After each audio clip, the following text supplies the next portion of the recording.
और जब भी आप लोग रनिंग करते हो तो इसकी वजह से आपके गिरने के चांसेस बहुत ज़्यादा। एक फर्श के ऊपर रखना है। अगर आपका पाँव पूरा का पूरा ज़मीन के ऊपर बनता है, ऐसा नहीं बनता, सो इट्स मीन आपको फ्लैट फुट है।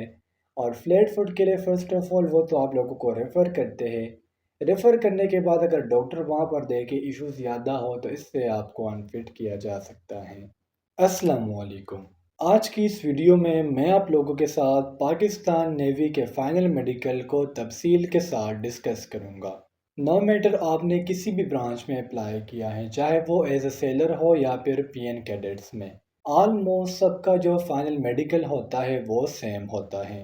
तो चले आइए अपनी वीडियो को स्टार्ट करते हैं। तो फर्स्ट ऑफ ऑल हम डिस्कस करते हैं आपकी आई साइट को। स्टूडेंट्स, अगर हम जीडी पायलट की बात करें तो उसके लिए जो आई साइट होती है वो 6x6 होती है। मैं एयरफोर्स की बात कर रहा हूँ, लेकिन पाकिस्तान नेवी के लिए आई साइट 6x6 होना ज़रूरी नहीं है। अगर आपकी आई साइट 3/6 है तो फिर भी आप लोगों को फिट किया जाता है। लेकिन यहाँ पर बाज़ औक़ात सेंटर पर भी डिपेंड करता है। बाज़ बच्चे ऐसे होते हैं जिन्होंने ग्लासेस लगाए होते हैं, जब भी वो टेस्ट में अपेयर होते हैं तो उनको डायरेक्ट अनफिट करके उनको टेस्ट में बैठने ही नहीं देते। तो ये डिपेंड करता है कि आपका टेस्ट जो है वो कौन से सेंटर में है।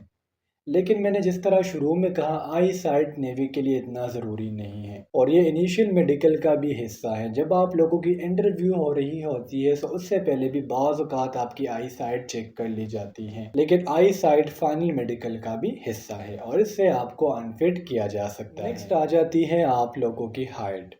तो स्टूडेंट्स, वैसे तो आई साइट और हाइट को इनिशियल मेडिकल में चेक किया जाता है, लेकिन जिस तरह मैंने आप लोगों को शुरू में बताया, ये फाइनल मेडिकल का भी हिस्सा है। हाइट तो स्टूडेंट्स आप लोगों को पता होगी कि सेलर्स के लिए 162.5 सेंटीमीटर रिक्वायर्ड होती है। और इनिशियल मेडिकल के दौरान और अगर फाइनल मेडिकल में उन लोगों को शक पड़ जाए तो तब भी वो आप लोगों की हाइट चेक कर सकते हैं। सो हाइट भी आपके फिट होने और अनफिट होने पर काफ़ी असरअंदाज हो सकता है। हाइट बेसिकली एक ऐसी क्राइटेरिया है जिसकी बिना पर आपको डायरेक्टली अनफिट करके घर भेजा जाता है। अगर 162.5 सेंटीमीटर से आपकी हाइट 0.5 सेंटीमीटर भी कम है तो तब भी आप लोग अनफिट हो। नेक्स्ट हम डिस्कस करते हैं हार्ट बीट को। अब ज़्यादातर स्टूडेंट्स मुझे ये कहेंगे कि सर हमारा जब भी फाइनल मेडिकल हुआ है तो उसमें हार्ट बीट का कोई इशू नहीं आया। ये इशू मैंने खुद फेस किया था जब मेरा हार्ट बीट एक डॉक्टर के गुस्से की वजह से बहुत ज़्यादा फास्ट हो गया था और मुझे ट्रैकीकार्डिया हो गया था। मेरा जो हार्ट बीट है वो 100 बीट्स पर मिनट से ज़्यादा हो गया था। मुझे तो उन लोगों ने अनफिट नहीं किया था, लेकिन मुझे ये कहा था अगर तुम नेक्स्ट टाइम आए और तुम्हारे हार्ट बीट में यही इशू हुआ तो तुम अनफिट कर दिए जाओगे। तो इसके लिए मैं आप लोगों को एक टैबलेट बताऊंगा जो है एंड्रोल। फाइनल मेडिकल से पहले एंड्रोल का यूज़ लाजमी किया करें ताकि आपका हार्ट बीट जो है वो कंट्रोल हो सके। नेक्स्ट हम डिस्कस करते हैं फ्लैट फुट को। अब फ्लैट फुट स्टूडेंट्स ये अनफिट होने का ज़रिया बन सकता है। फ्लैट फुट का हमें पता कैसे चलेगा कि आया हमारा फुट फ्लैट फुट है या फिर ये एक नॉर्मल फुट है। या फ्लैट फुट की मिसाल यहाँ पर आप देख सकते हो। इसके लिए आप लोगों ने करना क्या है, अपने पाँव को गीला करना है और इसको एक फर्श के ऊपर रखना है। अगर आपका पाँव पूरा का पूरा ज़मीन के ऊपर बनता है, ऐसा नहीं बनता, तो इट्स मीन आपको फ्लैट फुट है। और फ्लैट फुट के लिए फ़र्स्ट ऑफ़ ऑल वो तो आप लोगों को रेफ़र करते हैं। रेफ़र करने के बाद अगर डॉक्टर वहाँ पर देखे इशू ज़्यादा हो तो इससे आपको अनफिट किया जा सकता है। नेक्स्ट बात आ जाती है नी नॉक की। So as you people know that knee knock, flat foot and carrying angle, ये तीन ऐसी चीज़ें हैं जो फाइनल मेडिकल टेस्ट में लाजमी चेक की जाती हैं। नी नॉक होता क्या है? ये नॉर्मल नी है और ये नी नॉक है। अब नोक नीज या नी नोक है क्या? ये जो आपके घुटनों के दरमियान जो स्पेस होती है ना, ये बिल्कुल कम होती है। और जब भी आप लोग रनिंग करते हो तो इसकी वजह से आपके गिरने के चांसेस बहुत ज़्यादा होते हैं और इसी को हम नाम देते हैं नी नोक का। नी नोक में आपको डायरेक्टली अनफिट नहीं किया जाता, जिस तरह मैंने आपको फ्लैट फुट में कहा। फर्स्ट ऑफ ऑल आपको रेफर किया जाता है। रेफ़र करने के बाद अगर आपकी फुट एक्सरसाइज से भी ठीक नहीं होती तो आपको अनफिट किया जा सकता है। तो हम डिस्कस करते हैं ओवर वेट को। सो वेट नॉर्मली कंसिडर किया जाता है कि आपके जो वेट है वो 70 से लेके 85 तक हो। लेकिन अगर आप लोगों का वेट 85 से अबाव है तो इससे आपको अनफिट किया जा सकता है। पहले तो आपको टाइम दिया जाता है कि 1 मंथ में, 2 मंथ में या 3 मंथ में अपने वेट को कम से कम करें। लेकिन अगर आप लोग अपने वेट को कम नहीं कर सकते तो ये एक वजह बन सकती है आपके अनफिट होने की। नेक्स्ट हम डिस्कस करते हैं एल्बो डिसजॉइंट, या अगर हम इसको एल्बो डिसजॉइंट की जगह केयरिंग एंगल का नाम देते हैं बहुत ज़्यादा अच्छा होगा। केयरिंग एंगल होता क्या है? नॉर्मल हैंड बिल्कुल सीधे होते हैं, थोड़े से टेढ़े होते हैं। केयरिंग एंगल अगर आप लोग को हाथ चेक करो, मेरे पास एक पिक्चर है, मैं आप लोगों को यहाँ पर साइड पर ऐड कर दूंगा। आपके हाथों का जो एंगल होता है ये बहुत ज़्यादा होता है, और ये भी एक रीज़न है जिसकी वजह से आपको अनफिट किया जा सकता है। यहाँ पर मैं आप लोगों को दो तीन बातें और ऐड करते जाऊँ जो फाइनल मेडिकल में चेक की जाती हैं। स्टूडेंट्स, अगर आपने अपने बॉडी पर कोई भी कट शर्ट लगाया है, आप आशिक थे, एम लिखा है, बी लिखा है, सी लिखा है, जो भी आपने अपनी बॉडी के ऊपर लिखा है, और वो जो है रिमूव नहीं हो सकता, और उन लोगों ने आपकी बॉडी पर ये निशान देख लिया, तो इट्स मीन आप डायरेक्टली अनफिट हो। इसके अलावा आप लोगों के फेस पे पिंपल्स वगैरह है तो बाज़ औक़ात इससे भी रेफ़र किया जा सकता है, लेकिन आपको अनफिट नहीं करते।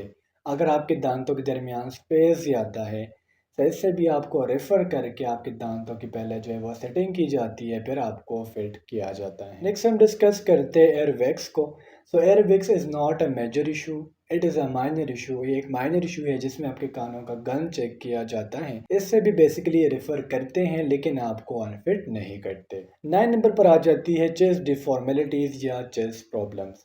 चेस्ट डिफ़ॉर्मेलिटीज़ या चेस्ट प्रॉब्लम्स हैं कि आप अपने चेस्ट को देखो, अगर ये बहुत ज़्यादा अंदर को गई हुई है तो इससे आपको अनफिट किया जा सकता है, या अगर आप लोगों की कोई मेजर सर्जरी हुई है तो इससे भी आपको अनफिट किया जा सकता है।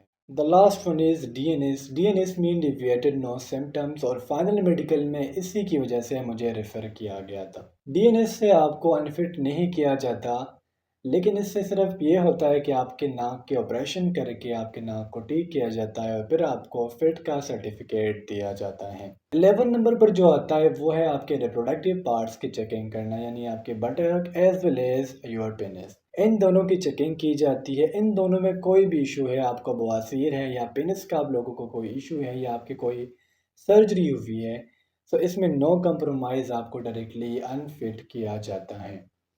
अच्छा स्टूडेंट्स, ये तो आप लोगों का हो गया फाइनल मेडिकल। अब मुझे इस चीज़ में कन्फ्यूजन है, चूँकि मैं 2 साल पहले इसका टेस्ट दे चुका हूँ, तो मेरे ख्याल से या तो फाइनल मेडिकल से पहले या फाइनल मेडिकल के बाद आपकी कुछ टेस्ट किए जाते हैं जिसमें कंप्लीट ब्लड काउंट यानी सीबीसी, हेपेटाइटिस ए, बी, सी और डी शामिल हैं।